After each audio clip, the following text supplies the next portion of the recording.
Boa noite, pessoal. Dando continuidade aqui à nossa discussão sobre introdução à engenharia de sistemas, hoje eu vou falar um pouco sobre design conceitual, mas primeiro lembrando, que esses slides e essas gravações têm como base dois livros texto, que é esse Introduction to Systems Engineering e o Systems Engineering Practice. Mais uma vez, lembrando que os autores desses dois livros, eles lecionam esse curso no Coursera. Vocês podem fazer de forma gratuita. Mas lembrando também que esse é um curso de introdução à engenharia de sistemas muito mais amplo. O que eu estou apresentando para vocês é apenas uma parte do livro ou do curso no Coursera que é de interesse para nós dentro da nossa disciplina de modelos e técnicas computacionais para análise de requisitos de safety e de security. A vantagem de vocês fazerem um curso desse do Coursera é que vocês vão ter aula com os autores do livro e que são pessoas muito, mas muito mais experientes do que eu no assunto. Lembrando que eu sou da ciência da computação, a minha área é engenharia de software, não é engenharia de sistemas, embora eu estude engenharia de sistemas já há alguns anos. Anteriormente, nesse curso, em algumas outras gravações, dentro da área de introdução à engenharia de sistemas, eu discuti com vocês as atividades iniciais que transformam necessidades em requisitos. E eu apresentei essa figura para vocês que, de certa forma, consolidava toda a discussão, mostrando que nós temos vários níveis que vão desde o empreendimento até chegar em níveis de subsistema, mas que, independente desse nível, nós temos atividades específicas que prescrevem o mapeamento entre necessidades e requisitos. Entretanto, quando nós fizemos essa discussão, embora eu tenha apresentado as atividades em alto nível que fazem essas transformações, eu não comentei em que momento do ciclo de vida de desenvolvimento do sistema essas atividades ocorrem. Este é o objetivo dessa gravação. Então vou falar um pouco sobre design conceitual. Para entender um pouco, lembrando que nós temos que pensar qual que é o ciclo de vida de desenvolvimento desde que você começa, desde a necessidade inicial identificada até você entregar ou até mesmo remover um sistema de operação. Então, quando nós fazemos todo esse ciclo de vida que vai da necessidade até a aposentadoria de um sistema, nós temos o que a gente chama de ciclo de vida. E uma das formas de você subdividir o ciclo de vida é começar por uma divisão inicial em alto nível em fases, que vai desde uma pré-aquisição ou pré-desenvolvimento, passando pela aquisição ou desenvolvimento do seu sistema, a fase de utilização do sistema, onde o sistema está em operação, até a fase de aposentadoria. Se você pegar, por exemplo, as fases de aquisição/desenvolvimento e uso do sistema, operação do sistema, elas podem ser subdivididas em etapas menores. E aqui, basicamente, eu estou mostrando para vocês como que as fases de aquisição e operação podem ser subdivididas. Em particular, a fase de aquisição pode ser subdividida em design conceitual, design preliminar, desenvolvimento e design detalhado, e também a etapa de produção e ou construção daquele sistema. E a fase de utilização pode, por exemplo, ser dividida em suporte do sistema e uso operacional. Quando você estuda o livro-texto do Ian Falconbridge e do Ryan, você tem um detalhamento de todas essas fases, de todas essas etapas, mas para a nossa disciplina aqui, nós estamos mais preocupados, em particular, com o capítulo 3, que é o design conceitual, que é o objetivo de discussão dessa gravação. Então, até destaquei aqui o nosso objetivo. E mesmo assim, eu vou apresentar para vocês esse capítulo, nesses slides, de forma em 10 mil pés de altura, em alto nível, justamente elencando o que realmente é necessário para a nossa disciplina. Mais uma vez, se você tiver interesse em especializar na área de engenharia de sistemas, aí eu recomendo ou a leitura do livro ou fazer o curso no Coursera, onde não apenas essa etapa de design conceitual, como diversas outras etapas do ciclo de vida de desenvolvimento de sistemas, são abordados com profundidade. Então, o nosso foco aqui é o design conceitual, que também é conhecido como design lógico ou design do domínio do problema. De maneira resumida, dentro do design conceitual, nós articulamos quais são as necessidades que nós temos que analisar para transformar em requisitos para serem documentados no documento System Requirements Specification, especificação de requisitos do sistema. Documentando dessa forma os requisitos em alto nível do sistema, não em alto nível do sistema, documentando os requisitos em nível de sistema, melhor dizendo, e lembrando que você tem aquela característica de flow down, né, de você começar pela necessidade, identificar aí sim os requisitos em alto nível, que vão sendo quebrados cada vez em requisitos de granularidade mais fina em baixo nível, até estarem prontos para serem implementados por um time de desenvolvimento. Então, para entender um pouco de design conceitual, eu tenho que falar um pouco sobre lacunas de capacidade. Eu gostaria que vocês lembrassem que a maior parte da definição de requisitos, tanto na área de engenharia de software como na engenharia de sistemas, define requisitos como capacidade. De onde que vem toda essa história de definir requisitos como capacidade? Vem de necessidades e lacunas de capacidade, capability gaps. Então, apenas recordando, qualquer empresa, qualquer instituição de sucesso, seja ela grande ou pequena, ela tem que pensar tanto no seu dia a dia dos seus negócios, mas ela faz planejamento estratégico de longo prazo. Eu até comentei em algumas outras gravações com vocês que a Universidade Federal de Alfenas, como qualquer outra universidade federal, faz planejamento estratégico. Nós estamos nesse momento no final de um planejamento estratégico que começou em 2020. Em 2020 nós fizemos o Plano de Desenvolvimento Institucional, que foi um documento de mais de 200 páginas, resultou nesse documento, que fez todo o planejamento estratégico da instituição de 2021 a 2025. E nesse planejamento estratégico foram elencados os objetivos estratégicos, os indicadores para nós medirmos o alcance ou não desses objetivos e as metas para cada um desses indicadores. Ou seja, nós criamos vários eixos temáticos. Em cada eixo temático nós tínhamos os objetivos estratégicos, indicadores e metas a serem atingidas para o planejamento estratégico da Unifal. Quando nós fazemos um planejamento estratégico de longo prazo, é muito comum nós identificarmos algumas lacunas, gaps, dentro da capacidade organizacional. Talvez sejam desejos que a universidade gostaria de atingir a longo prazo, mas que não é possível atingir inicialmente porque nós identificamos alguns problemas, algumas lacunas dentro da operação da própria universidade. E por que isso pode ser problema, essas lacunas, né? Porque se você tem esses problemas, essas lacunas, você vai, de certa forma, impedir que a sua organização realize os objetivos estratégicos. Você deixa, por exemplo, de explorar oportunidades, caso vocês tenham algum capability gap, alguma lacuna de capacidade, algo que você não consegue fazer. E assim, você acaba estando aberto para ameaças, inclusive em potencial dos seus competidores ou dos seus adversários.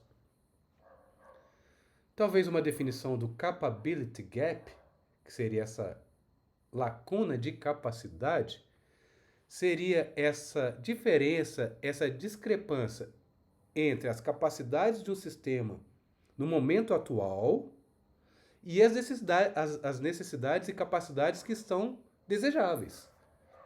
Então você tem um desejo de capacidade, só que o seu retrato atual indica que você tem algumas lacunas de capacidade que impedem você de atingir aqueles objetivos. É o que nós chamamos de capability gap. Talvez para ficar mais claro, vou trazer alguns exemplos de capability gap, lacuna de capacidade. Vamos pensar primeiro em nós, em pessoas, né? Imagina que você tem esse desejo, né, de querer surfar em alguma praia nas redondezas.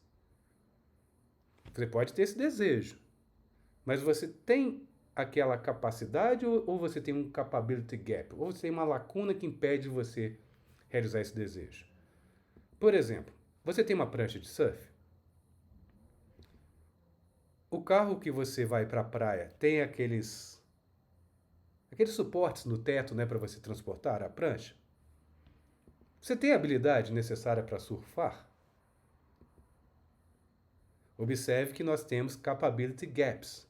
E eu, por exemplo, tenho esses capability gaps. Meu carro não tem aquele suporte, eu não tenho prancha e não tenho habilidade. Posso até ter o desejo de aprender a surfar, mas para poder surfar, eu preciso resolver esses meus capability gaps. Vamos pensar no capability gap aqui em nível de negócio. Queremos ser capazes de explorar um nicho de mercado que foi percebido. Repare que os capability gaps são desejos. Partem a partir de desejos. Nós temos desejos de realizar alguma coisa. Só que será que nós temos a capacidade para realizar aquele desejo?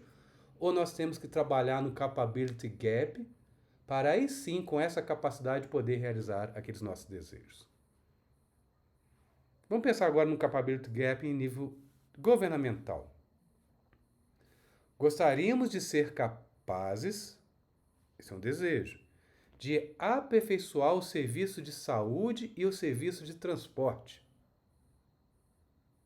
Então, esse é o seu objetivo estratégico. Mas nós temos a capacidade para tal ou nós precisamos resolver alguma lacuna de capacidade antes de atingir esse objetivo? Porque pensando de uma maneira simples, se o governo já tivesse a capacidade para tais questões, talvez não houvesse o capability gap. Então, talvez você poderia realizar o desejo. Às vezes, o desejo é impedido de ser realizado justamente porque você tem uma ausência da capacidade para atingir aquele objetivo. Vamos pegar na indústria militar, vamos pensar assim, né, de um capability gap. Gostaríamos de ser capazes de manter uma vigilância constante nas fronteiras nacionais. Mas nós temos capacidade para tal? Ou existe algum capability gap, alguma lacuna de capacidade que primeiro tem que ser resolvida antes de atingir esse objetivo estratégico? Se vocês já entenderam em gravação anterior o conceito de necessidade, e agora eu estou apresentando para vocês o conceito de capability gap, nós podemos, de certa forma, entender da onde nós derivamos requisitos.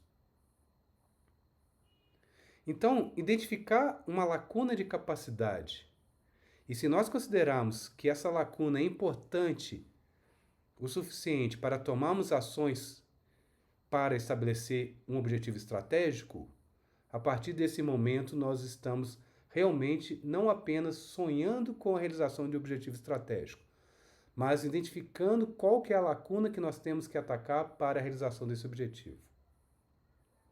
Mas claro, quando nós fazemos uma análise de capability gap dentro de uma organização em longo prazo, pode ser que nós encontremos diversos capability gaps. Então nós temos que priorizar aqueles que teoricamente deverão ser atacados inicialmente para, a partir disso, identificarmos quais são os objetivos estratégicos que são mais passíveis de serem alcançados dentro de uma janela de tempo.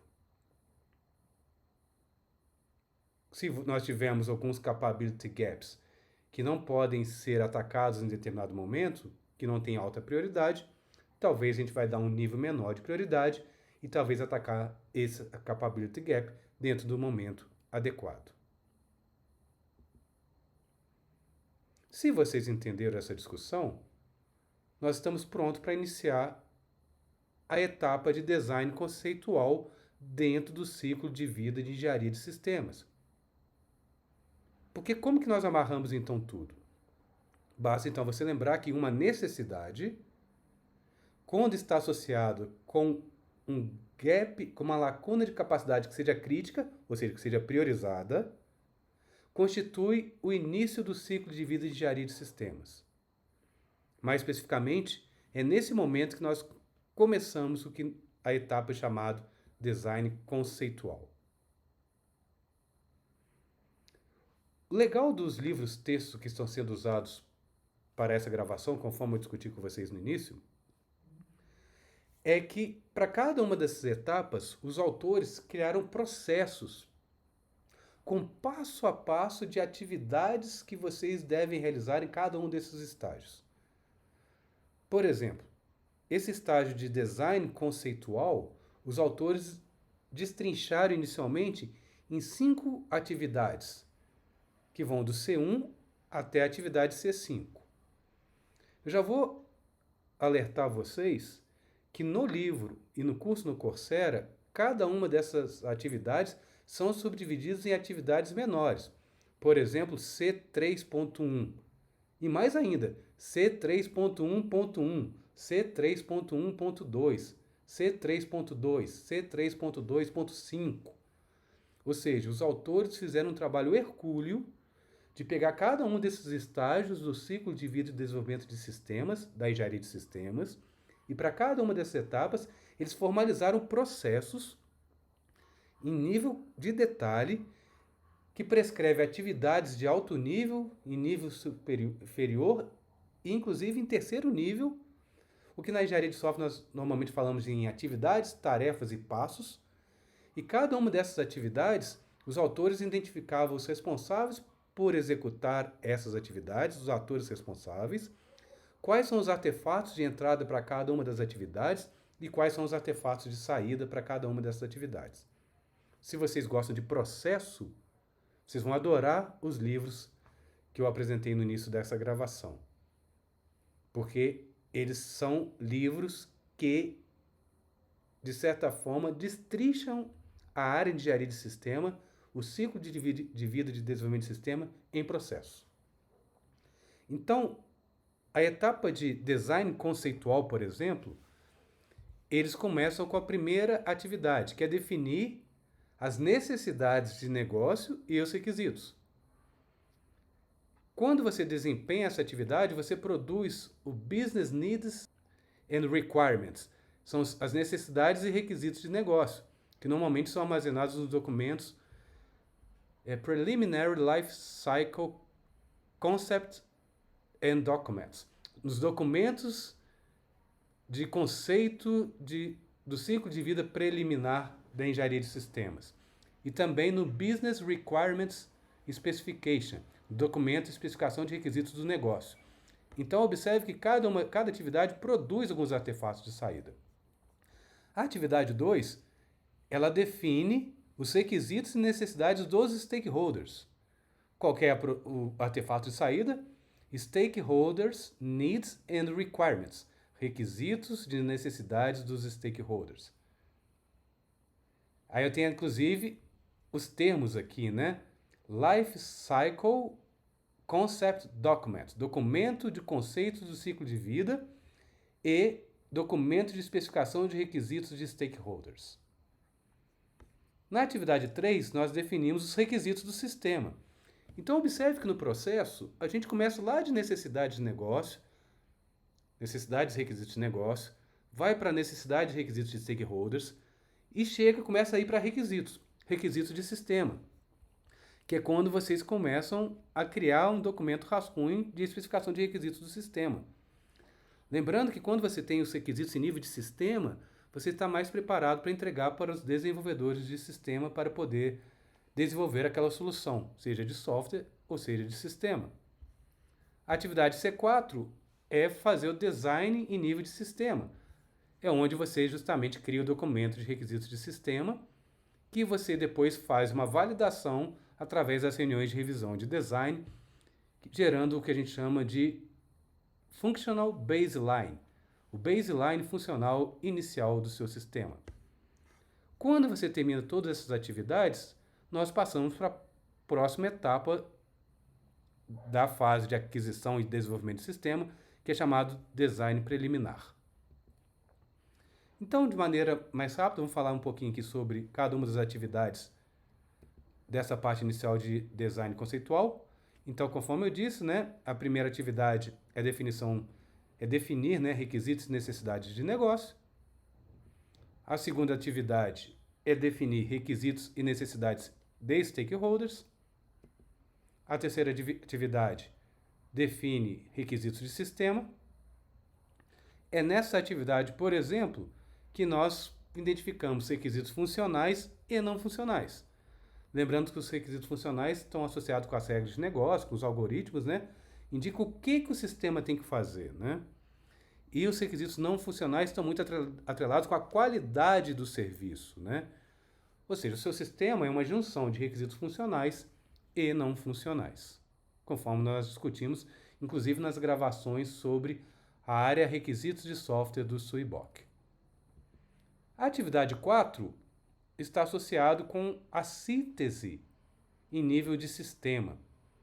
Apenas um parênteses aqui, porque síntese e design na engenharia de sistemas são conceitos muito relacionados, porque ambos envolvem você apresentar soluções que vão endereçar os objetivos e os requisitos do sistema. Mas tem uma diferença, porque eles focam em aspectos distintos do processo de engenharia.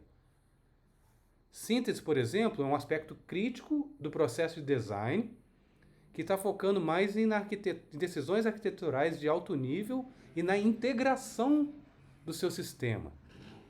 Já o design engloba, além de síntese, várias outras atividades, como especificação detalhada, implementação, validação de elementos individuais do sistema. Ou de maneira resumida, existe essa forte relação entre síntese e design na área de engenharia de sistemas. Mas podemos pensar de uma forma que síntese é um passo-chave dentro de um guarda-chuva maior, que é o processo de design. Design é algo mais amplo, que envolve, além de síntese, algumas atividades adicionais, como, por exemplo, desenvolver e realizar aquela solução do seu sistema. A quarta atividade, então, tendo colocado esses parênteses, é justamente conduzir a síntese do sistema, a síntese em nível de sistema, para você gerar o documento de especificação de requisitos do sistema. E, por fim, a quinta atividade, a gente faz a revisão do design do sistema para validar se aquelas necessidades, aqueles requisitos e aquela síntese em nível de sistema está feito conforme a especificação, conforme as reais necessidades dos stakeholders, para assim você possa ter o que a gente chama de baseline funcional do sistema e podemos passar para a próxima etapa do ciclo de vida, dentro da fase de aquisição ou desenvolvimento, que é o design preliminar.